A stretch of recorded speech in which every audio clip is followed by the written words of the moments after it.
الرحمن الرحیم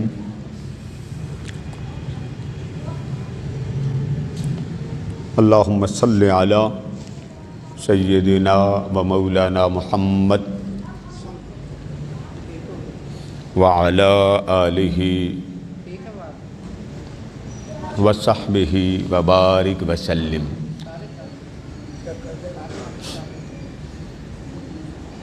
بسم اللہ الرحمن الرحیم۔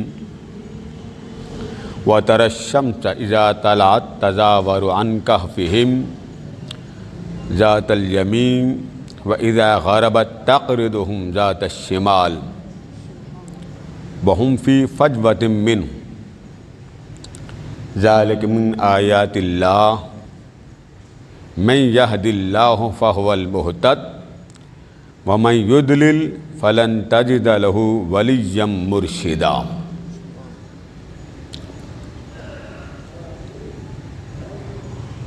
معزز حضرات گرامی،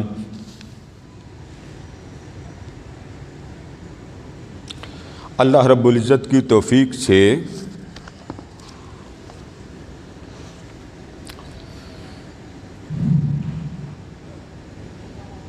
آج سے جس مضمون کا آغاز کرنا ہے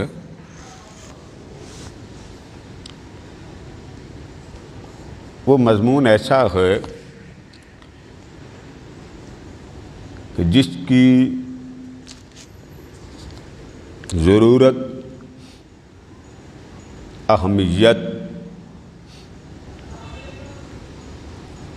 بہت زیادہ ہے۔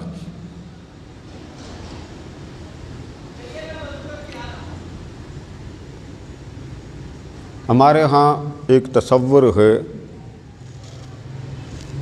جس کی بنیاد اور جس کی کوئی بیس نہیں۔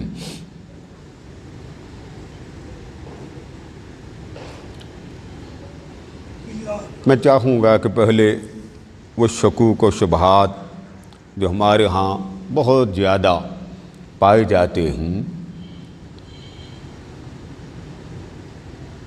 ان کا تھوڑا سا خاکہ آپ کے سامنے پیش کریں۔ جس آیہ مقدسہ کی میں نے تلاوت کی ہے اس میں اللہ تبارک و تعالی نے اصحاب کہف کا ذکر کیا۔ یہ وہ لوگ ہیں جو 309 سال تک ایک غار میں بند رہے۔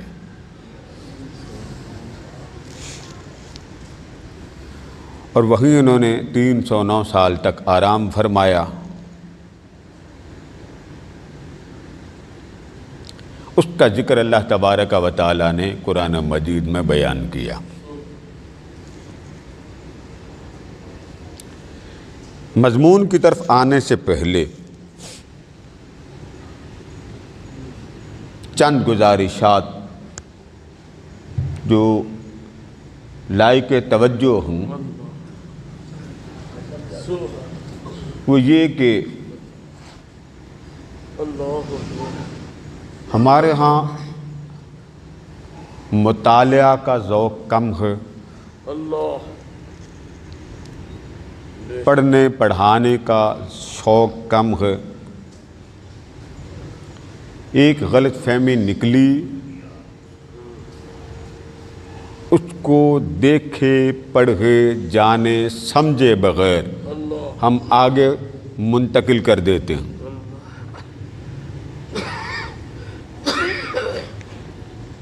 سب سے پہلی بات یہ سمجھنے والی ہے کہ، اور یہ بات بڑی واضح ہے اور حقیقت ہے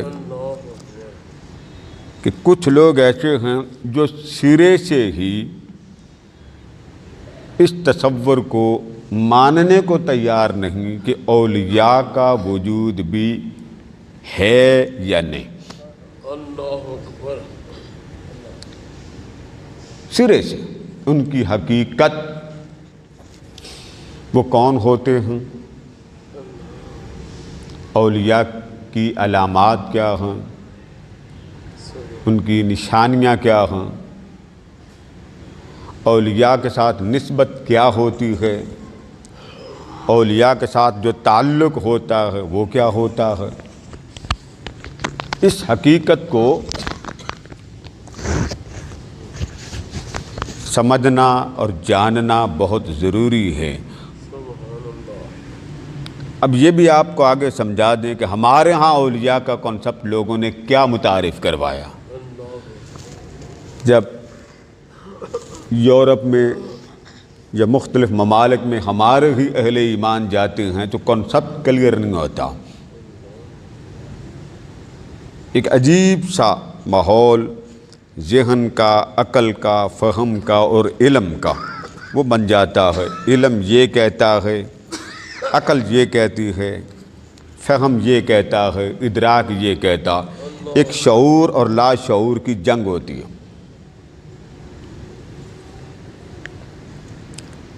سب سے پہلی بات وہ یہ کہ ہمارے ہاں کسی کو ولی ماننے کے لیے ضروری ہے کہ اس سے کرامت ظاہر ہو۔ یعنی آپ جتنی کانفرنس یا جلسے سنیں نا، وہاں بیان والے مقرر بھی ایک ہی بات پہ لیتے، ہمارے بزرگوں کی یہ کرامت تھی، ہمارے بزرگوں کی یہ کرامت تھی۔ ساری بات یہ کرامت سے شروع ہوتی ہے اور کرامت پر ختم ہوتی، جبکہ نہ ہی یہ اللہ کا فرمان ہے نہ ہی اللہ کے رسول کا فرمان کہ جس سے کرامت سرزد ہو صرف وہی ولی ہے۔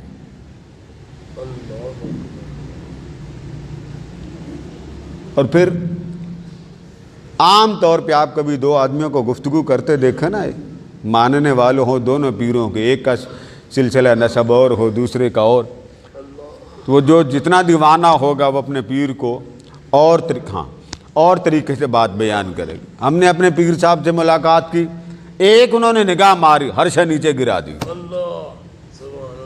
یعنی جس کے پاس ہم گئے اس کے پاس شے بچی تھی کوئی نہیں، فلاں کے پاس گئے وہ اوپر تھا، اسے پھڑکا کے نیچے پھینک دیا۔ یہ مرشد کی تعریف ہو رہی ہے۔ اگر نہیں تو کوئی ایک کرامت لے کے چل پڑے، چلتی گئی کرامت۔ پھر نیا شخص جب نو وارد ہوتا ہے، بیعت کے لیے آتا ہے، تو بات تو پیچھے گزر چکی، دوبارہ تو کرامت ظاہر نہیں ہوگی۔ وہ کوئی اللہ تبارک و تعالیٰ جب چاہے تو شان ظاہر کر دے۔ اور یہاں میں ایک واضح بات بتا دوں تاکہ مضمون شروع ہونے سے پہلے یہ بات واضح ہو جائے، کرامت کا ہونا ولی کے ہونے کی دلیل ہی کوئی نہیں۔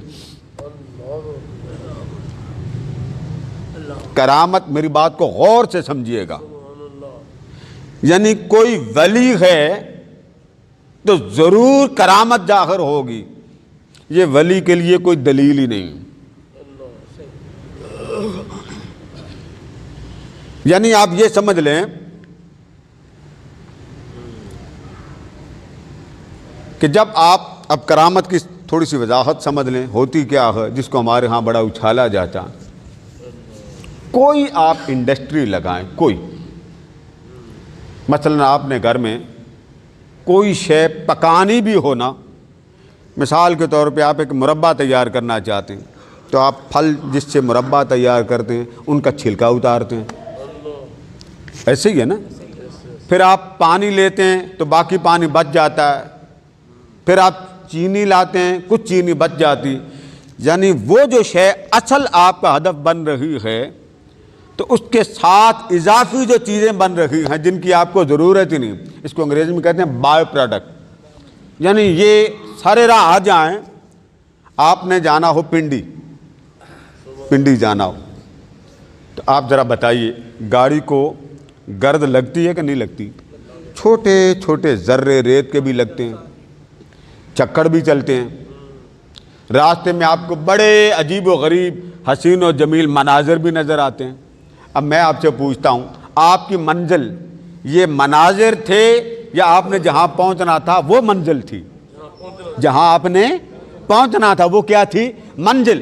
اب آپ سے کوئی پوچھے کہ جی یہ آپ کی منزل ہے، تو آپ کیا کہیں گے کہ یہ تو میری منزل نہیں ہے۔ اس کو انگریزی میں کہتے ہیں کہ اب آپ سفر میں جائیں تو سفر میں چلتے چلتے جو گرد اڑتی ہے اس کو اولیاء کی زبان میں کرامت کہتے ہیں۔ اب آپ کے ذہن سے کرامت کا تصور واضح ہوا نا؟ یعنی یہ کہنا جی کرامت ہی ظاہر ہو تو میں ولی مانوں، یہ کانسیپٹ ہی نہیں قرآن و حدیث کا۔ ایک بات ہو گئی۔ اب اس بات کو مزید سمجھیں، ولی کے لیے کرامت ضروری نہیں ہے، نہ ہی یہ اللہ کا مطالبہ ہے، نہ ہی اللہ کا یہ فرمان ہے۔ ہر ولی کے لیے جو اللہ نے پسند کیا ہے وہ ہے استقامت۔ وہ کیا ہے؟ استقامت، جس کی ہمارے ہاں اتنی کمی ہے کہ ڈھونڈنے سے ہی کوئی مل جائے تو بڑی غنیمت ہے۔ چھوٹی سی مثال دیتا ہوں، ہم میں کتنے ہیں جو تہجد پڑھتے ہیں؟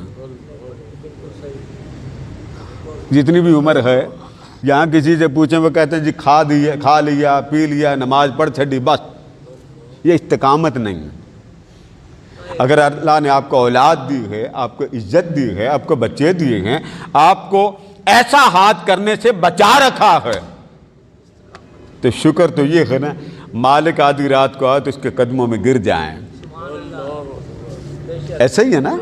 بولیے نا، کتنی نعمتیں ہیں جو آپ کو ملتی نہ تھی، کتنے تحفے تھے جو آپ کی نصیب میں نہ تھے، اس نے دے دیے نا۔ ایک بچہ کسی کو مل جائے ساری عمر آگ پر بھی سر رکھ کر سجدہ شکر ادا کرو، حق ادا نہ ہو۔ تو پتہ یہ چلا کرامت سے بھی اوپر شے کیا ہے؟ الاستقامہ فوق الکرامہ، کہ جو استقامت ہوتی ہے جم جانا، وہ کرامت سے بھی بلند ہوتی ہے۔ اور ہمارے ہاں جو تصور ہے وہ ختم ہو گیا کہ کرامت سے ولی کی پہچان نہیں ہوتی بلکہ استقامت سے ولی کی پہچان ہوتی ہے۔ اس کا صلہ بھی آپ دیکھ لیجئے گا کہ اللہ تبارک و تعالی استقامت کے صدقے عطا کیا کیا کرتا۔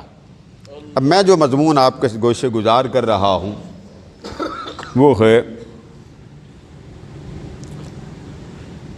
اولیاء اللہ کون ہوتے ہیں؟ اولیاء اللہ، ان کے ساتھ جو تعلق ہوتا ہے ہمارا وہ کیا ہے؟ یعنی قرآن و حدیث نے اور آقا دو جہاں علیہ السلام کے ارشادات نے ہمیں ولی کے بارے میں کیا بتایا، تاکہ جو کچھ آپ کو یہاں سنایا جائے اس سے ہم یہ بات اخذ کر لیں، اپنا نصیب بنا لیں کہ جس شے کو اللہ تبارک و تعالی جب بیان کرتا ہے تو اس میں کسی قسم کا کوئی شک و شبہ نہیں ہے۔ اس کے بعد پھر حضور سیدنا غوث اعظم رضی اللہ تعالیٰ عنہ آپ کے مقام علم پر، آپ کے شان علم پر میں چاہتا ہوں بڑا تفصیل سے یہ سلسلہ چلے، جن کے ہم نام لیوا ہوں، جن کے طریقت کا فیض کائنات میں پھیلا ہوا ہو، اور آخر میں حضور سیدنا غوث اعظم رضی اللہ تعالیٰ عنہ کے ارشادات جن کے ہم نام لیوا ہیں وہ ہمیں کیا فرمانا چاہتے ہیں، آپ کی تعلیمات کیا ہیں۔ نام تو ہم بڑا لیتے ہیں نا 11ویں والا، لیکن 11ویں والے فرماتے کیا ہیں؟ یعنی ایک مضمون کے 3 حصے ہوں گے، ایک حصے میں ولی، ولایت، اولیاء، اور دوسرے حصے میں مقام و مرتبہ سیدنا غوث الاعظم رضی اللہ تعالیٰ عنہ۔ اور تیسرے حصے میں حضور سیدنا غوث اعظم رضی اللہ تعالیٰ عنہ کا ارشادات عالیہ اور تعلیمات، تاکہ وہ جو ہماری غلط فہمیاں ہیں ان کا بھی ازالہ ہو جائے اور اس انداز سے ہمیں کچھ ملے کہ وہ جو کچھ لے کے جائیں وہ دنیا اور آخرت کا وہ ذخیرہ رحمت الہی بن جائے کہ ہم سب کے ذہن سے وہ کنسپٹ جو غلط فہمی کی بنا پر قائم ہیں، غلط گمان کی بنا پر قائم ہیں، غلط علم کی اور مطالعہ کی کمی سے قائم ہیں، ان کا ازالہ ہو جائے۔ سب سے پہلے اس بات کو ذہن میں رکھ لیں، ہمارے ہاں جب ولی کی بات چلتی ہے لوگوں میں، لوگ عقیدے میں کنفیوژن کا شکار کیوں ہوتے ہیں؟ ہمارے ہاں کسی کے منہ سے نکل جانا جی میں ولی مانتا ہی کوئی نہیں، تو فتویٰ لگا دیتے یہ ہے ہی وہ۔ بھئی اس سے پوچھیں تو صحیح وہ کہاں سے آیا ہے، اس کی سوسائٹی کیسے ہے، وہ کس محلے کا رہنے والا ہے، وہ کہاں کس سے سنتا ہے، اس کی صحبت کیسی ہے، اس کے دوست کیسے ہیں، اس کا جو ماحول بنا ہے ملنے جلنے والوں کا وہ کون سا۔ ہمارے ہاں دو چیزیں عام ہیں، کسی کے پاس چلے جائیں اس کے پاس کوئی نہ کوئی نسخہ ضرور ہوگا، یہ بڑا عام ہے۔ کسی کے پاس چلے جائیں بھائی میرے پاس ایک نسخہ، کمال کا نسخہ ملے گا ہی نہیں کہیں سے، صرف میری ذات کے پاس ہے۔ اور دوسرا فتویٰ، ایک سیکنڈ لگتا ہے کسی فتوے کو نکالنے میں اور کسی کا دین اور دنیا اجاڑنے میں۔ یہ دو چیزیں ہمارے ہر کلمہ گو کے پاس بہت زیادہ ہیں، بھلے سے وہ سچ اور حق کیوں نہ ہو لیکن لگتی یہ صحیح ہے۔ اب اس کو قرآن مجید سے آپ سمجھیے، بعض لوگ ان کا تصور ہی نہیں ہوتا، وہ نہیں مانتے ولی اولیاء یا شان اولیاء یا اولیاء کے جو کرامتیں ہوتی اس پر وہ کہتے ہیں جی یہ گڑی باتیں ہیں۔ اب کیونکہ ذہن ان کا منتشر تھا، لاکھ آپ تکڑی دلیلیں دے دیں گے وہ نہیں مانیں گے، وہ کہیں گے اگر میرا کانسیپٹ غلط ہے مجھے اس کانسیپٹ کی بیس دیں۔ اور آپ کو پتہ عدالت میں مقدمہ لوگ جیتتے ہیں اور ہارتے ہیں، جیت جانا یہ اس مقدمہ کے سچے ہونے کی نشانی ہی کوئی نہیں۔ آپ تو ماشاءاللہ بڑے اس کام سے آگاہ ہیں کہ اچھا خاصا مقدمہ بھی ہار جانا یہ وکیل کے دائیں ہاتھ کا کمال ہے کہ نہیں؟ بول گئے نا۔ اور بنا بنایا مقدمہ جس میں سب کچھ پورا ہو وہ دلائل سے بندہ ہار جاتا۔ ہارا کیوں؟ آپ کہیں گے وکیل کمزور تھا، مقدمہ مضبوط تھا مگر گواہ اس کے کمزور تھے، دلائل کمزور تھے۔ بڑے بڑے لوگ مقدمہ کرتے ہیں، اچھا خاصا پیسہ لگاتے ہیں تو بڑا کچھ ہوتا، بولیے ہار جاتے ہیں کہ نہیں ہارتے؟ بولیے نا، اپنی بات ہے نا، باہر کی بات ہی نہیں کر رہے۔ اور اگر مقدمہ مضبوط ہو اور مضبوط کو مضبوط دلائل سے کوئی پیش کرے، گواہ بھی مضبوط ہوں، دلائل بھی مضبوط ہوں، مقدمہ کے سارے ذرائع بھی مضبوط ہوں، گواہ بھی مضبوط ہوں، تو پھر وکیل دلائل جب مضبوط کا سہارا لیتا ہے تو مقدمہ جیت جاتا۔ ہمارے ہاں کیا ہوا، آپ کسی محلے میں چلے جائیے، کسی سے آپ کوئی علمی بات کرنا، وہ کسی امام کا حوالہ دے دیں گے، جی مثلا بلے شاہ رحمۃ اللہ علیہ نے یہ کہا،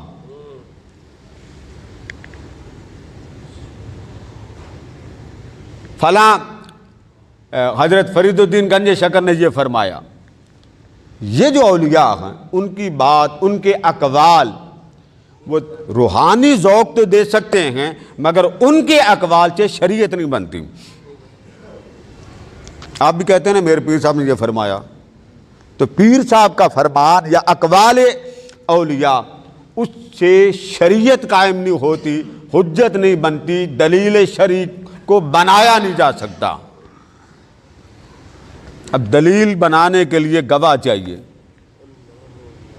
اور کسی عقیدے کو مضبوط ثابت کرنے کے لیے ضروری ہے اس کے گواہ مضبوط لائیں، اور آپ کے عقیدے کے دو گواہ ہیں، ایک اللہ کا قرآن، دوسرا نبی کا فرمان۔ اس کا حوالہ لوگ نہیں دیتے، بس فلاں بزرگ کا قول یہ انہوں نے یہ فرمایا فلاں۔ یہی وجہ ہے کہ اکثر ہمارے ہاں جو مجالس ذکر ہوتی ہیں، محافل میلاد ہوتی ہیں، اس میں سامعین نہیں آتے۔ یہ تو بات پریکٹیکلی دیکھی ہے نا آپ نے، اونچا بولیے نا۔ کسی جگہ آپ بھلے میلاد میں چلے جائیں، جلسوں میں چلے جائیں، حاضرین ہی نہیں ہوتے۔ اور آپ عقیدے میں بھی اتنے مضبوط، سامعین، حاضرین و ناظرین کیوں نہیں آئے؟ کہ آپ کے عقیدے میں کمزوری نہیں، عقیدہ ٹھیک تھا، وکیل کمزور ہے۔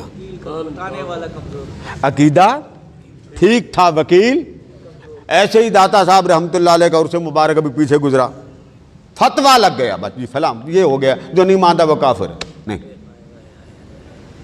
آقا دو جہاں علیہ السلام کے پاس ایک یہودی بچہ کام کرتا تھا۔ کون سا بچہ؟ ذرا میرے ساتھ دیجیے گا۔ وہ آقا دو جہاں علیہ السلام کی خدمت پر لگا ہوا تھا۔ بخاری میں بھی اس کا ذکر ہے، ابو داؤد میں بھی، اور سب کے امام احمد بن حنبل نے مسند احمد بن حنبل میں یہ روایت کوٹ کیا۔ کیا بات ہے! کسی کو ڈنڈا مار کے اسلام نہیں آپ قبول کرا سکتے۔ پہلے اسلام کردار سے شو کرو کہ آپ کے اندر اسلام اخلاق والا ہے یا فساد والا۔ وہ قول نہیں سنتے کہ آپ درود والے ہیں یا وہ دوسرا ایک لفظ بولتے ہیں یا وہ بڑا انہوں نے کہہ دیا یا درود والے ہیں یا وہ کسی بارود والے۔ تو اچھا خاصا الحمدللہ آپ ماننے والے بھی درود والوں کو۔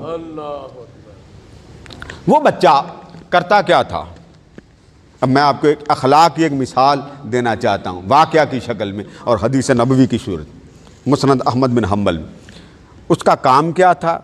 بچہ یہودی تھا، رہتا آقا کریم کے پاس اور حضور علیہ السلام کی خدمت کرتا تھا۔ کیا کرتا تھا؟ بچہ کون تھا؟ یہودی۔ اس نے جتنی عرصہ آپ صلی اللہ تعالیٰ علیہ وآلہ وسلم کے پاس رہا، نہ کبھی آقا نے اسے فرمایا کلمہ پڑھ، نہ کبھی آقا نے پوچھا تو میرے پاس بیٹھتا کیوں نہ بیٹھنے سے منع کیا، نہ اس کا کلمہ پوچھا بتا کلمہ کیوں نہیں پڑھتا۔ کچھ روز ہوئے وہ بیمار ہو گئے۔ اب اس کی خدمت بھی سن لیں، ابو داؤد میں وہ خدمت کیا کرتا تھا؟ جب حضور علیہ السلام کو وضو کے لیے پانی کی طلب ہوتی، وہ حضور علیہ السلام کے لیے لوٹے بھر کے لاتا۔ سبحان اللہ، سبحان اللہ۔ کیا بھر کے لاتا؟ مزہ آ رہا نا آج بات غور سے سننے کا؟ کیا بھر کے لاتا؟ بچہ کون تھا؟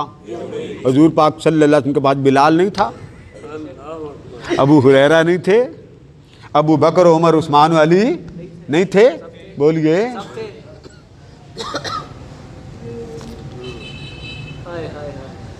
پھر اس نے حضور علیہ السلام کے ساتھ رہنا، جانا کسی مجلس میں، کسی کی دعوت پر۔ تو جب آقا دو جہاں علیہ السلام نے ایک تو وضو، جب حضور علیہ السلام کو وضو کے پانی کی طلب ہوتی تو آقا کریم کے لیے وضو کے لیے لوٹے بھرتا اور پیش کرتا۔ آقا دو جہاں علیہ السلام جب کسی کے ہاں تشریف لے جاتے تو حضور اپنے نالین جب اتارتے نا، جوتے، وہ اٹھا کے اپنی جیب میں رکھ لیتا۔ لوٹے وضو کے بھرنے اور نالین مصطفیٰ رکھنے، یہ دو ہی کام کرتا تھا وہ۔ کیا بات ہے! لو یہ ہے نوکری، یہ کیا ہے؟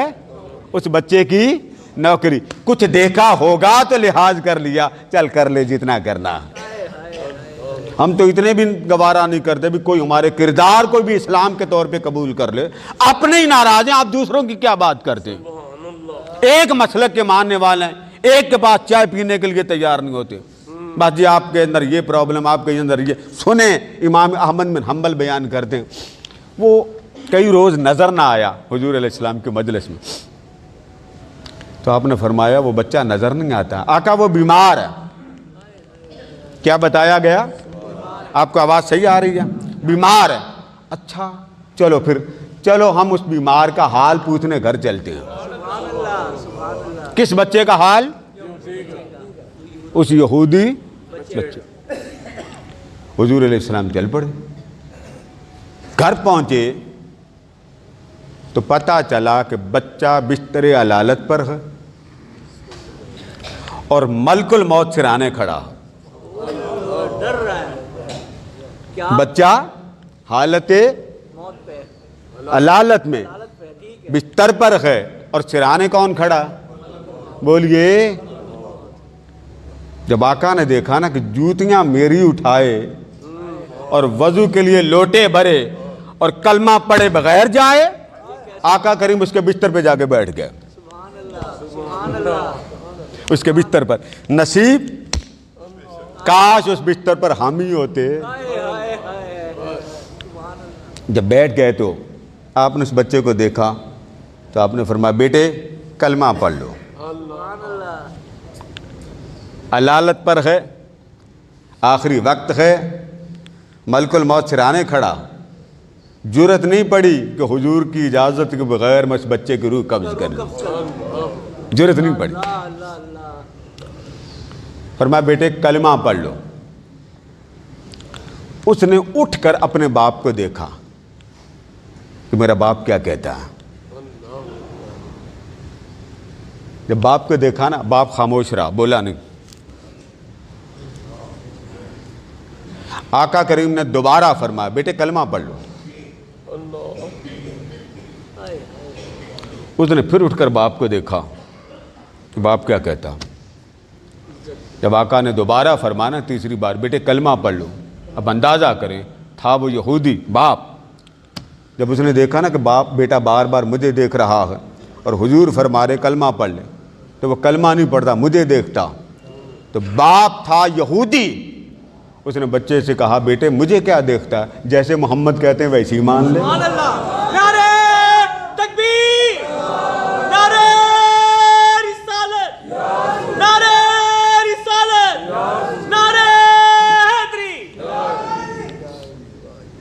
اب میں آپ سے پوچھتا ہوں, اس نے کلمہ پڑھا؟ حضور علیہ السلام نے اجازت لی. جب اجازت لے کے دروازے پر پہنچے, ابھی دہلیز سے قدم باہر نہیں رکھے تھے, اس بچے کی روح کفا سے انچری سے پرواز کر گئی.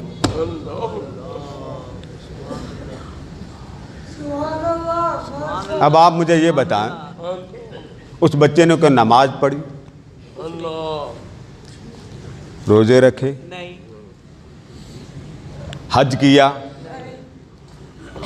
کوئی عمل, کوئی ایک عمل بتا دیں اس نے کیا؟ اسے وضو کا ہی نہیں پتا وضو کیا چیز ہے یہودی. اور آقا دو جہاں علیہ السلام کی زبان مبارکہ سے نکلا کہ بیٹے کلمہ پڑھ لو. اور اس شخص کے الفاظ کیا؟ اس نے کہا مجھے کیا دیکھتا, اس محمد کی مان لے, یہ ہر گھر میں دعوت دینے تھوڑے جاتے ہیں, مبارک ہو تیرے گھر دعوت دینے خود آئے ہیں, جیسے کہتے ہیں کلمہ پڑھ لے. آقا دو جہاں علیہ السلام گلی سے نکلے یوں ہاتھ اٹھا کے, اور ابو داؤد کے الفاظ الحمدللہ الذی انقذہ اللہ بی من النار. گلی میں نکلے اور دعا فرمائی, اور دعا گا جس نے اس بچے کو میرے صدقے سے جہنم سے بچا لیا. اب صدقہ کون سی شے کام آئی؟ وہ نماز پڑھتا تھا, بولتے جائیے, روزے رکھتا تھا, اس نے حج کیے, اس کو تو طہارت کا ہی پتہ نہیں تھا کہ وہ کس شے کا نام ہے. اور ساری عمر وہ جتنی عمر بھی حضور علیہ السلام کے مجلس میں رہا, کبھی حضور علیہ السلام نے اس کو کلمہ پڑھنے کا حکم نہیں دیا. تو مجھے بتائیے کون سی شے اس کی کام آ گئی؟ جوڑے اٹھانا اور وضو کو لوٹے.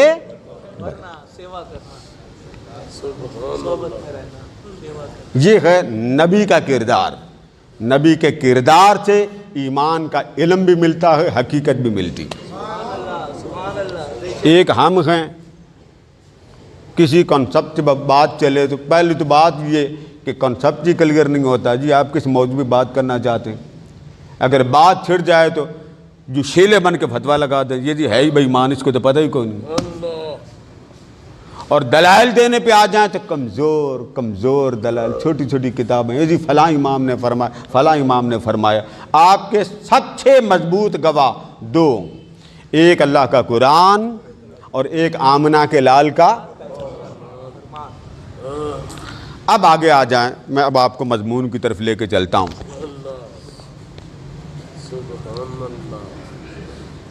جس آیے مبارکہ کو میں نے آپ کے سامنے بیان کیا وہ سورہ کہف کی آیت ہے. بنی اسرائیل کے یہ لوگ تھے, نوجوان تھے, وہاں سے نکلے, بادشاہ ظالم تھا, وہاں سے نکلے. واقعہ کئی بار آپ نے سنا, میں ذرا آپ کو اشارتاً تاکہ تفصیل میں زیادہ نہ جاؤں. یہ غار تھی, اس میں جا کے سو گئے. اب غار کی تھوڑی سی آپ وضاحت سن لیں. قرآن مجید میں ارشاد فرمایا وَتَرَى الشَّمْسَ اِذَا طَلَعَتْ تَزَاوَرُ عَنْ كَهْفِهِمْ. اے حبیب صلی اللہ علیہ وآلہ وسلم, وہ جو اصحاب کہف کے لوگ تھے, میرے ولی, وہ غار کا جو اندر کا کھلا میدان تھا وہاں جا کے آرام فرما ہو گئے. اور یہ 309 سال تک اس غار میں لیٹے رہے. کتنے؟ 309 سال. اب قرآن مجید نے فرمایا کہ جب وہاں وہ لیٹے رہے, جب سورج نکلتا تھا, چڑھتا تھا مشرق سے, تو غار کے اندر سورج کی ریز جاتی تھی, روشنی جاتی تھی جب سورج طلوع ہوتا تھا. اسی طرح جب سورج غروب ہوتا تھا تو غروب ہوتے ہوئے غار کا دوسرا رخ, آپ یوں سمجھ لیجئے ادھر سے سورج طلوع ہو رہا ہے تو تب بھی غار کا جو خلا ہے, جو میدان ہے, وہاں پہ سورج کی روشنی پڑتی ہے. اور جدھر سورج غروب ہوتا ہے, جب غروب کے وقت سورج آخر پہ جاتا تھا تب بھی اندر روشنی پڑتی تھی. قرآن کہتا ہے محبوب جب وہ غار میں آئے تو سورج کو چڑھتے ہوئے بھی اس کی شعاعیں اندر پڑتی تھیں, اور سورج غروب ہوتے ہوئے بھی سورج کی شعاعیں اندر پڑتی تھیں. قرآن کہتا ہے کہ محبوب جب وہ اندر آئے تو دائیں اور بائیں سے طلوع آفتاب کے وقت اور غروب آفتاب کے وقت جو سورج کی لہریں پڑتی تھیں اس سے میرے ولی کامل اولیاء کو پریشانی ہوتی تھی. گرم علاقہ تھا یہ, ملک شام اور اردن کی سرحد پر یہ علاقہ موجود ہے پہاڑوں کا. 2 ماہ سرد موسم اور باقی 10 مہینے گرمی. یورپ تو ہے نہیں, وہ آپ بھی جاتے ہیں نا عمرے پہ, کتنا گرم علاقہ. آپ دسمبر میں چلے جائیں تو آپ کو وہ چھوٹا سا کاٹن نما احرام پہننا پڑتا. تو اللہ نے فرمایا محبوب 309 سال تک وہ سوئے رہے, وہ میرے ولی. جب وہ سوئے رہے تو 309 سال تک سورج جس رخ سے نکلتا تھا اور جس رخ پہ جا کے وہ غروب ہوتا تھا, میں نے ان ولیوں کی خاطر سورج کو حکم دے دیا کہ آج کے بعد جتنی دیر اولیاء اس غار میں آرام کریں گے, چڑھتے ہوئے بھی راہ بدل لے, غروب ہوتے ہوئے بھی راہ بدل لے. اس لیے کہ چڑھتے ہوئے بھی تیری روشنی سیدھی ان کے جسم پر پڑے گی اور غروب ہوتے ہوئے بھی تیری روشنی ان کے جسم پر پڑے گی. میں نہیں چاہتا تیری وجہ سے ان کو تکلیف ہو. تو اللہ نے فرمایا محبوب 3 صدیاں اور 9 سال وہ آرام کرتے رہے, اور 300 سال تک سورج کا راستہ بھی میں نے بدلا دیا. اب سورج کا راستہ بدل جانا یہ بات بیان کر کے اللہ پاک نے آگے ایک جملہ ختم کیا، فرمایا ذالک من آیات اللہ، یہ جو سورج کا مشرق سے چڑھتے ہوئے راستہ بدل لینا، چلتا اپنی روٹین پر تھا، ڈیلی اس کی روٹین یہ تھی، وہ اپنی ڈائریکشن پر رہتا تھا، اور جب غروب کا وقت آتا تو وہ غروب بھی اپنے ہی راستے پر ہوتا، مگر 309 سال تک جب اللہ پاک نے فرمایا جب تو طلوع ہوگا تو سامنے سے طلوع نہ ہونا، جب غروب ہو تو سامنے سے غروب نہ ہونا، چڑھتے اور غروب ہوتے میرے اولیاء پر تیری ریز نہ پڑیں۔ اب سورج کا ہٹ جانا، راستے سے ہٹا دینا، یہ بیان کر کے اللہ نے فرمایا کہ اس میں یہ ذہن میں رکھ لو، یہ کوئی ایسی ڈائریکشن نہ تھی جو ویسے ہی بنی تھی۔ فرمایا میں مالک ہوں، وہ میرے ولی تھے، میری غیرت نہیں چاہتی تھی کہ میری خاطر گھر چھوڑ آنے والے اس طرح اغار میں تکلیف میں رہیں، میں نے رب ہو کر ان کی خاطر اپنا نظام بدل لیا، اپنا نظام بدل لیا۔ تو اللہ پاک کے جو اولیاء ہوتے ہیں ان کی خیرات کے صدقے اللہ پاک اہل علاقہ کو بھی اپنے فیض الوہیت سے فیض یاب کرتا۔ انشاءاللہ یہاں سے جو ہم آگے شروع کریں گے، وما علینا الا البلاغ۔ بسم اللہ الرحمن الرحیم۔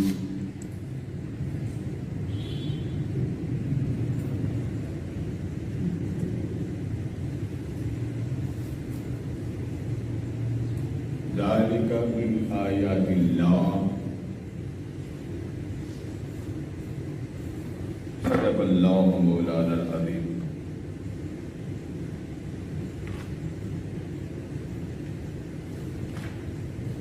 معزز حضرات کرام،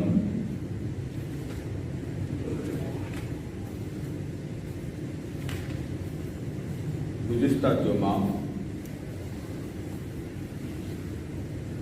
اولیاء کون ہوتے ہیں، اولیاء سے فیض کیا ملتا ہے، اولیاء کی تعریف کیا ہے، اور اولیاء کا تصور آج سے ہے یا صدیوں سے ہے۔ میں نے تھوڑا سا مقدمہ آپ کو گزشتہ جمعہ بیان کر دیا تھا کہ کچھ ایسی باتیں ہمارے معاشرے میں آ گئی ہیں جس وجہ سے لوگ متذبذب ہو جاتے ہیں، وہ سمجھ نہیں پاتے کہ جو بات اولیاء کے حوالے سے یا اولیاء کے تصور سے کہی جاتی ہے، اس بات کے سمجھنے میں کوتاہی جہاں سے ہوتی ہے اس کا ازالہ کیا جائے۔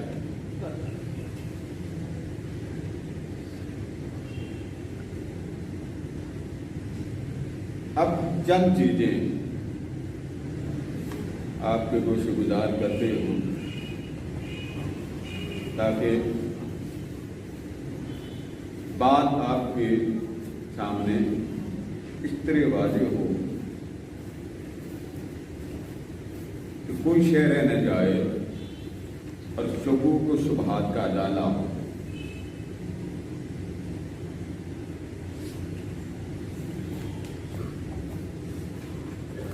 گزشتہ جمعہ بات یہاں ختم کی،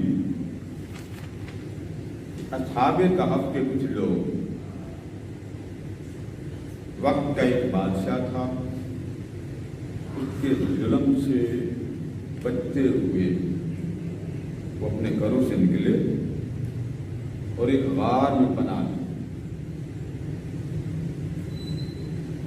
اور اس غار میں 309 سال تک وہ سوئے رہے۔ اس سارے واقعہ کو اللہ پاک نے خود بیان کیا قرآن مجید، یعنی یہ واقعہ کسی بندے کا نہیں ہے، بنی اسرائیل کے لوگ تھے، اللہ تبارک و تعالیٰ نے وہ سارا پس منظر بیان کیا۔ بات یہاں ختم ہوئی کہ جس غار میں وہ داخل ہوئے اس کے بارے میں اللہ پاک نے فرمایا اذا طلعت تدابر عن كهفهم ذات اليمين وذات الشمال واذا غربت تقرضهم ذات الشمال، کہ آپ ان کو دیکھیں گے وترى الشمس، کہ سورج چڑھتے ہوئے اور غروب ہوتے ہوئے اصل جگہ سے ہٹ جائے گا۔ میں نے آپ کو سارا دعویٰ بتایا، جب سورج چڑھتا تھا سورج کی کرنیں اندر پڑتی تھی، جب غروب ہوتا تھا تو سورج کی کرنیں پھر بھی اندر پڑتی تھی۔ وہ 309 سال تک غار میں رہے اور 309 سال تک اللہ نے اپنا نظام اولیاء کی خاطر بدل دیا۔ سورج کو فرمایا کہ تو اصل راستے سے ہٹ جاؤ، تو سورج اصل راستے سے ہٹ گیا۔ اب یہ بات جب اللہ پاک نے بیان کی تو آگے سننے والی بات تھی وَهُمْ فِي فَجْوَةٍ مِّنْهُ، وہ غار میں تھے۔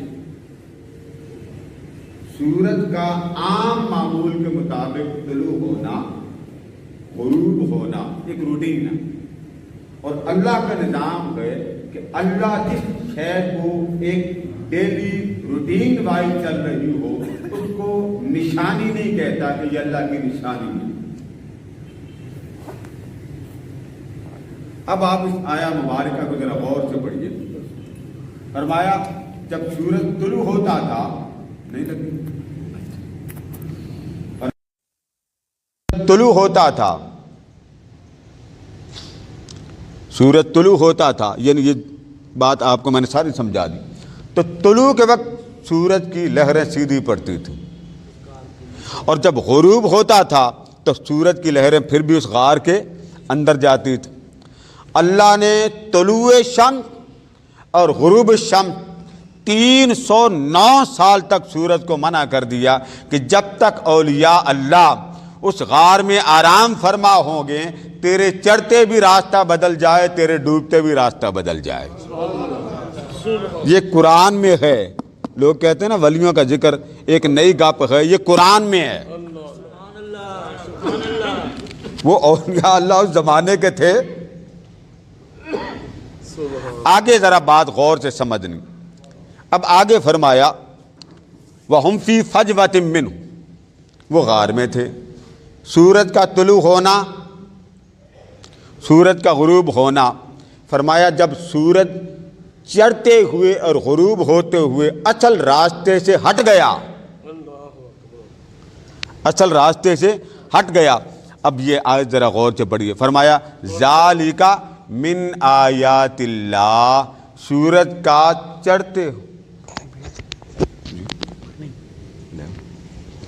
سورج کا چڑھتے ہوئے راستے سے ہٹ جانا اور غروب ہوتے ہوئے راستے سے ہٹ جانا یہ عام روٹین کا معمول نہیں تھا، یہ اللہ کی نشانیوں میں سے نشانی تھی۔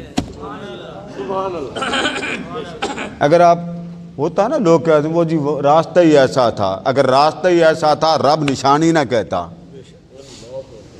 ذالک من آیات اللہ۔ اب آگے اس آیات اللہ کی واقعہ بھی سن لیں۔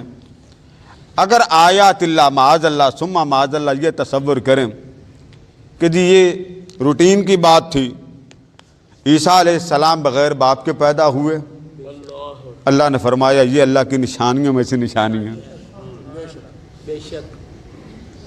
یعنی روٹین کی کوئی چیز ہو تو اللہ کبھی اس کو نشانی نہیں کہتا۔ نشانی اللہ کی تب بنتی ہے جب عام معمول سے ہٹ جائے۔ حضرت صالح علیہ السلام کی اونٹنی پہاڑ میں سے پیدا ہوئی، اللہ نے فرمایا نشانی۔ زکریا علیہ السلام کے پاس حضرت مریم علیہ السلام کفالت میں تھیں، تو جب سردی کا موسم آتا پھل گرمی کے آ جاتے، گرمی کا موسم آتا تو پھل سردی کے آ جاتے۔ تو آپ صاحب اولاد نہیں ہوئے تھے، آپ کی اہلیہ ضعیف العمر تھی، ایجڈ ہو گئی تھی، عمر رسیدہ ہو گئی تھی۔ تو جب آپ نے پوچھا، فرمایا بیٹی یہ کہاں سے آئے ہیں پھل؟ اس نے کہا یہ نشانی اللہ کی طرف سے آئی ہے، اس میں میرا کوئی کمال نہیں۔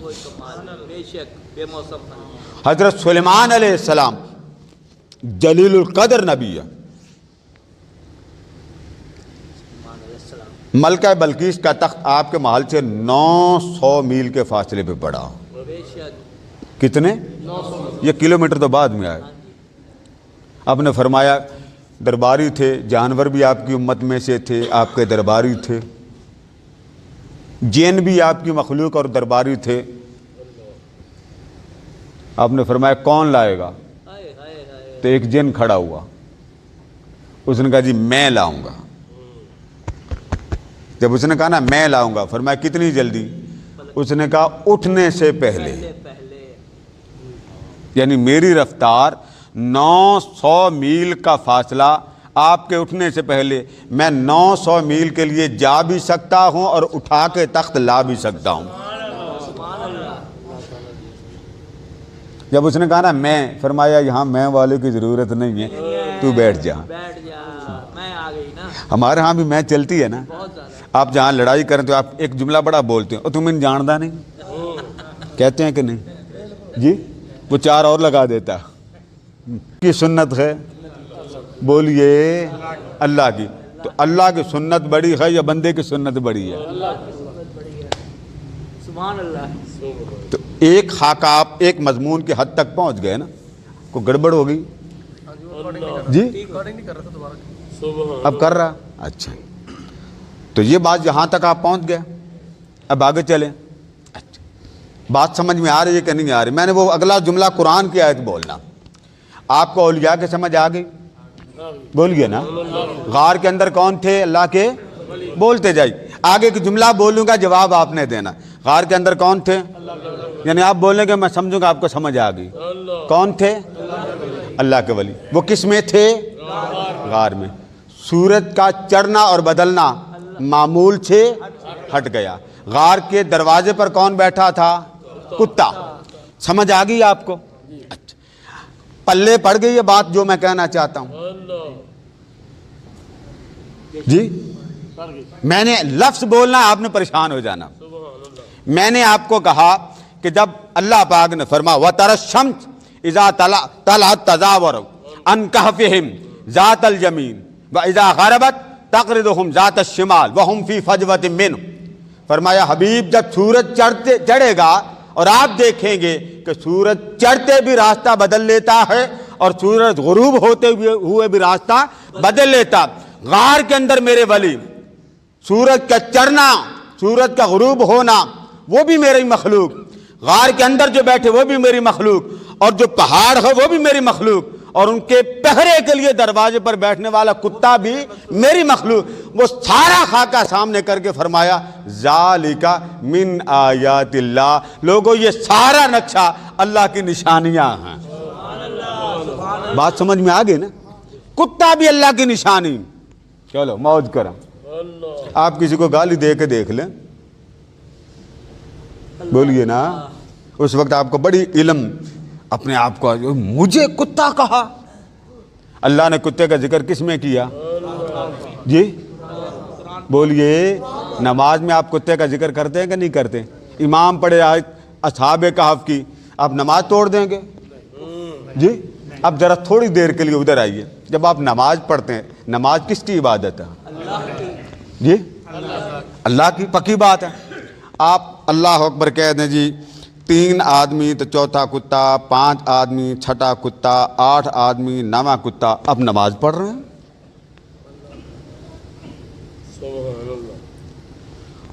آپ اللہ کی بندگی مسجد میں بیٹھ کے کر رہے ہیں بابا، خانہ کعبہ کے اندر کر رہے ہیں، اور پڑھ کے آ رہے ہیں۔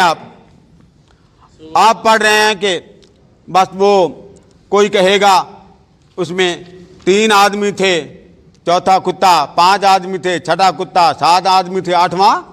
بولیے یہ کیا کر رہے ہیں آپ؟ بولیے نا، آپ کو بڑا فتویٰ دیا جاتا غیر اللہ کو نماز میں نہ لو، نماز ہی نہیں ہوتی۔ کتے کا ذکر نماز میں، کتے کا ذکر نماز میں، پہاڑ کا ذکر نماز میں، سورج کا چڑھنا اور بدلنا، راستے ہٹا کر اس کا ذکر، پھر کتے کے بیٹھنے کی ادائیں نماز میں، وَقَلْبُهُمْ بَاسِطٌ ذِرَاعَیْهِ بِالْوَصِیدِ۔ سونیا کوئی پوچھے کہ اگر اس کتے کی آپ نے بات بتا دی تو جو پوچھے بتا دینا وہ ایسے بیٹھتا تھا، وہ ایسے بیٹھتا تھا۔ اب نماز پڑھ رہے ہیں، اب بتائیے کدھر گیا وہ غیر اللہ کا تصور؟ اللہ فرماتا جو شے میرے عاشقوں کی نسبت والی بن جائے، بھلے وہ کتا ہی کیوں نہ ہو، وہ میرا قرآن بن جاتا۔ اب یہاں تک سمجھ آ گئی آپ کو بات کی؟ اچھا، اب ذرا میں ایک لفظ بولنے لگا ہوں، ذرا غور سے سنیے گا۔ یہ سارا خاکہ آپ کو سمجھ آ گیا نا؟ اونچا بولیے، آ گیا سمجھ؟ جو سمجھ آ جائے اس کو کہتے ہیں ہدایت یافتہ، کہتے ہیں سیدھے راسی پہ گئے، اس کو کیا کہتے ہیں؟ ہدایت۔ اب نماز میں کہتے ہیں نا اللہ پاک کو اہدنا الصراط کیا ترجمہ ہے؟ یا اللہ سانو سیدھا راہ لا، بولیے نا۔ آپ کو لاہور بھیجنا ہو تو آپ کو کہا جائے اس رنگ کا بندہ، اس رنگ کی گاڑی، اس رنگ کا ٹوکن، بیٹھ جانا، تو وہ جو بتایا جب آپ کو سمجھ آ جائے گی تبھی بیٹھیں گے نا جی۔ میں بار بار ابھی ریپیٹ کر رہا ہوں، میں پہنچا نہیں وہاں پہ۔ سمجھ آ گئی آپ کو؟ اس رنگ کا بندہ، اس رنگ کی ٹکٹ، اس رنگ کا اس کا فرنٹ ہوگا، اس رنگ کا بیگ ہوگا، اس رنگ کا اپر کلاس ہوگی، یہ ساری چیزیں آپ پڑھ سن کے آپ جہاز میں بیٹھتے ہیں، یہ جی 3 ٹکٹیں ذرا دھیان سے بیٹھنا، پہلی پاڑ کے نا جیب میں ڈال لینا، وہ پھاڑیں گے، یہ سنتے ہیں نا، بڑے ڈرتے سہمتے آپ جہاز میں جا کے بیٹھ جاتے ہیں، آخری ٹک وہ بھی جیب میں ڈال لیتے، چلو پھر کام آئے گی، حالانکہ وہ ختم ہو جاتی۔ جہاز میں بیٹھے کیوں حافظ بشیر صاحب؟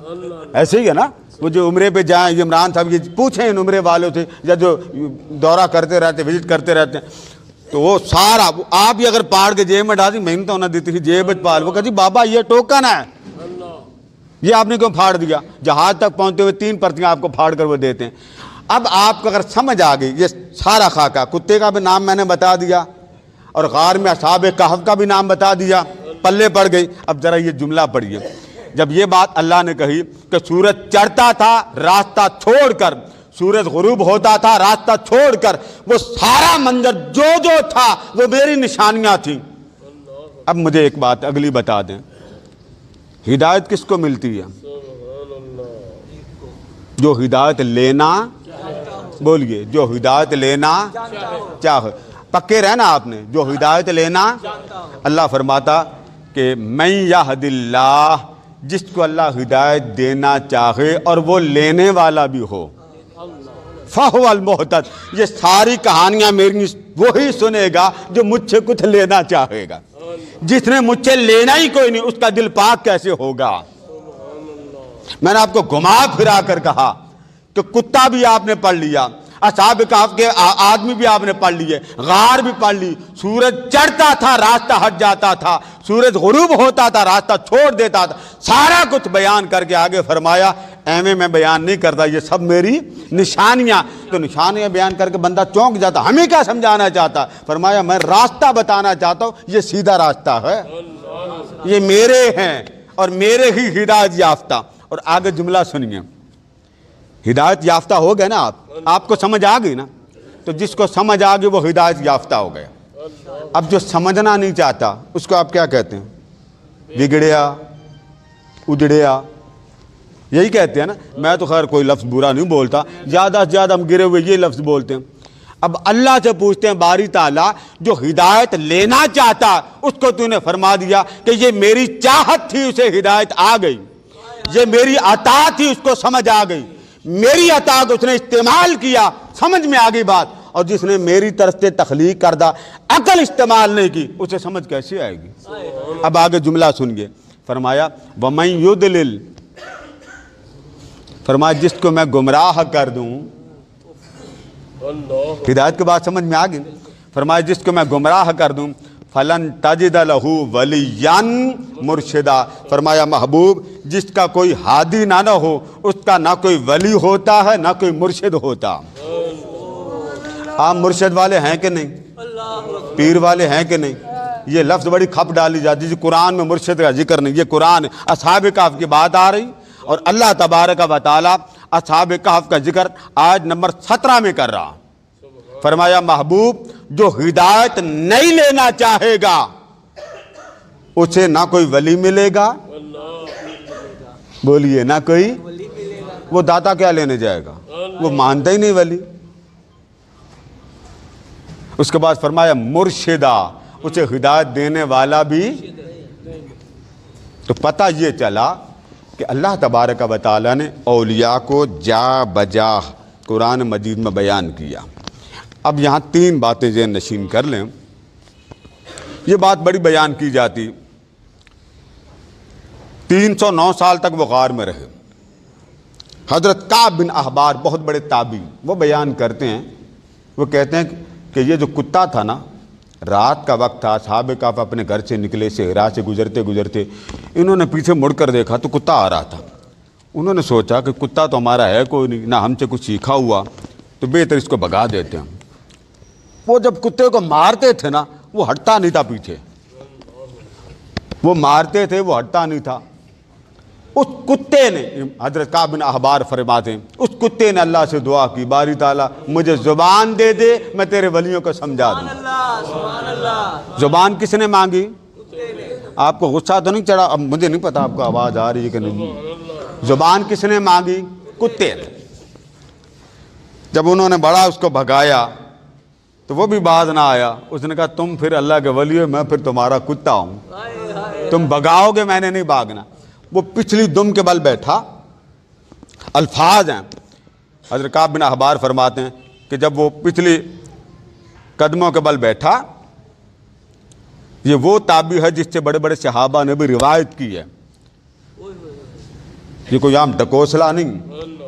پچھلے قدموں کے بل بیٹھا اور اپنی اگلے ہاتھ اٹھا کر کہتا ہے اے اللہ والو مجھے کیوں مارتے ہو؟ کتا جس کا ذکر قرآن میں آیا، مجھے کیوں مارتے ہو؟ اللہ والے کہنے لگے کہ تو کتا ہے، نہ تیری تربیت ہوئی، نہ تو ہمارا تربیت یافتہ، نہ تو ہمارے گھر سے نکلا۔ ہم ڈرتے ہیں کہ تیرا کام ہے بھونکنا۔ تیرا کام کیا ہے؟ بولیے نا، کتے کا کیا کام ہے؟ بھونکنا۔ تو بھونکے گا، لوگوں کو خبر ہو جائے گی، ہم پھنس جائیں گے۔ ہم تو خود اپنے آپ کو چھپا کر غار میں چھپنا چاہتے ہیں۔ اب کتے کی عربی بھی سن لیں۔ اس کتے نے کہا مجھے نہ مارو۔ انہوں نے کہا تجھے اس لیے بھگاتے ہیں کہ تو ہمارے ساتھ نہ آ۔ اس نے کہا مجھے نہ مارو اس لیے کہ میں بھونکنے والا کتا نہیں ہوں۔ بڑے کتے بھونکتے ہیں مگر میں بھونکنے والا نہیں ہوں، اس لیے انی احب احباء الصالحین، مجھے تم عام کتا نہ سمجھو، میں بھی اللہ کے ولیوں کا محبت کرنے والا ہوں۔ یہ کتے کا الفاظ ہے۔ انہوں نے ساتھ لے لیا۔ 309 سال تک یہ ولی کس میں رہے؟ کس میں؟ بڑی کھپ ڈالتے ہیں۔ اب میں نے ایک ایک حوالہ قرآن سے دیا، حدیث نہیں سنا رہا۔ اب مجھے بتائیں 6 ماہ کے بعد ان کی کروٹ اللہ پاک بدل، وَنُقَلِّبُهُمْ، اللہ پاک فرماتا ہے میں ان کی کروٹ بدلتا تھا، 6 ماہ دائیں اور 6 ماہ بائیں۔ اب مجھے آپ بتائیے جب اندر ان کی کروٹ بدلتی تھی، اللہ پاک فرماتا ہے باہر غار کے دروازے پر بیٹھے ہوئے کتے کی بھی میں کروٹ بدل دیتا تھا۔ وہ جو فیض ان کو ملتا تھا، اس فیض کی خیرات کا تھوڑا سا چوگا۔ اب تو ہمارے ہاں جھونگے کا رواج ویسے ہی ختم ہو گیا نا، بچے جاتے تھے دکان پہ انکل یہ تھوڑا سا دے دیں، تو اب آپ نے تو وہ کوئی اور ہی نیا لفظ آ گیا۔ تو کتے کی کروٹ ان کی کروٹ کے ساتھ ہر 6 ماہ کے بعد دائیں بدلتی، ہر 6 ماہ کے بعد بائیں بدلتی۔ اللہ پاک فرماتا وہ جو ولیوں کی نسبت اس کو مل گئی تھی نا، تو میں نے اپنا کتا ہونے کے باوجود اس کتے کے بارے میں کہہ دیا اب میرا نہیں ہے، میرے ولیوں کا۔ آپ کہتے ہیں نا میں داتا کا مانگتا، اس پر بھی فتوے لگتے ہیں کہ نہیں؟ بولیے اگلی بات کروں اگلی بات؟ ناراض تو نہیں ہوں گے؟ آپ کا منہ بتا رہا آپ ناراض ہوں گے؟ ہاں نہیں ہوں گے؟ آپ کی اہلیہ محترمہ بازار جا رہی ہوں، آپ ساتھ ہوں، کوئی پوچھے یہ کون ہے تو آپ کیا کہتے ہیں؟ جی اپنے منہ سے بولے نا، جب کلمے پڑھ کے لیے تو انکار کیوں کرتے ہیں؟ کیا کہتے ہیں؟ جی پڑھا لکھا بھی کہتا ہے یہ بول لیں نا، آپ کی آواز تو ریکارڈ ہو رہی ہے، یعنی آپ کو اب شرم آ رہی ہے 4 بچے پیدا کر کے۔ تو آپ کیا کہتے ہیں؟ یہ میری۔ اہل حدیث کو بھی پوچھیں گے، وہ بھی کہے گا یہ 4 بچے میرے اور اس کی اماں بھی میری، کہیں گے نا۔ شیعہ کو پوچھیں، وہ بھی کہے گا یہ بیگم صاحبہ۔ اب شرک نہیں ہے، ہم سارے کس کے ہیں؟ جی اللہ کے۔ حافظ بشیر صاحب کس کے؟ اللہ کے۔ یہ کس کے؟ فہیم صاحب کس کے؟ یہ نادرہ والے کس کے؟ ہم سب کس کے؟ اللہ کے۔ آپ کس کے بنا رہے ہیں؟ بولیے نا، اب شرک نہیں ہے۔ آپ کتنے کچے ہو جاتے، بس جی وہ غیر اللہ، بیگم آپ کی بنے تو غیر اللہ نہ بنے، اولیاء کا ذکر خود خدا کرے اسے غیر اللہ آپ کہتے ہیں۔ آپ نماز پڑھتے ہیں، نماز میں کتے کا ذکر، نماز میں نبیوں کا ذکر، نماز میں نبیوں کی لاٹھیوں کا ذکر۔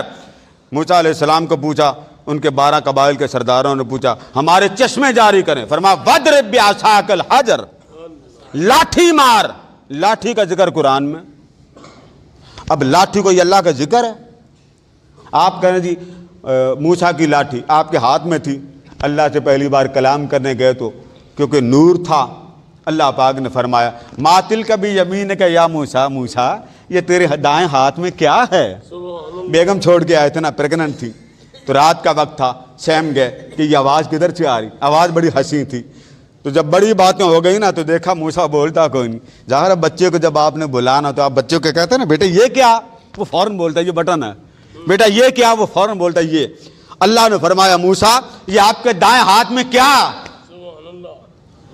بولتے نہیں تھے، جب بولنا شروع ہوئے رب نے پوچھا ہی کوئی نہیں، فرمایا بولتا جا میں سنتا جاتا ہوں، یہ میرا ڈنڈا ہے، میں اس سے بکریاں ہانکتا ہوں، وَأَحُشُّ بِهَا عَلَىٰ غَنَمِي، میں ان کے ساتھ بکریوں کو چلاتا ہوں، میں پتے جاڑتا ہوں، میں اور بھی کام لیتا ہوں، میں اس کے ساتھ ٹیک لگا کے آرام بھی کر لیتا ہوں۔ اب موسیٰ بولتا ہے، رب سنتا۔ پہلے بولتے نہیں تھے تو ساری باتیں کر کے یہ میرا ڈنڈا ہے، یہ میری چھڑی ہے، اس سے میں یہ کام لیتا، میں آ گئی نا، تو ساری باتیں کرانے کے بعد اس چھڑی کے بارے میں اللہ نے جب قبائل والے آئے نا 12 تو انہوں نے عرض کیا باری تعالیٰ وہ قبیلے والے مجھ سے چشمہ مانگتے ہیں، فرمایا مجھ سے کیا پوچھتا، اپنا ڈنڈا مار 12 چشمے چلا دے۔ چشمے اللہ نے دینے تھے یا ڈنڈے نے دینے تھے؟ بولیے اہل توحید والو، بولیے چشمہ کون چلاتا؟ بولیے نا، شرما کیوں رہے؟ اللہ چلاتا۔ تو یہاں کون چلا رہا؟ ڈنڈا۔ وہ آج بھی اتنا سا پتھر ہے، وہ اتنا سا، آپ نے ڈنڈا مارا، 12 چشمے چلا کر فرمایا جاؤ موج کرو۔ تو اولیاء کا ذکر، اولیاء کی نسبتوں کی شے کا ذکر، اولیاء کیا، انبیاء کیا، اصفیاء کیا، یہ ساری باتیں خود رب نے قرآن کا حصہ بنایا۔ اللہ تبارک و تعالی اس فہم کو سمجھنے کی توفیق عطا فرمائے۔ وما علینا الا البلاغ۔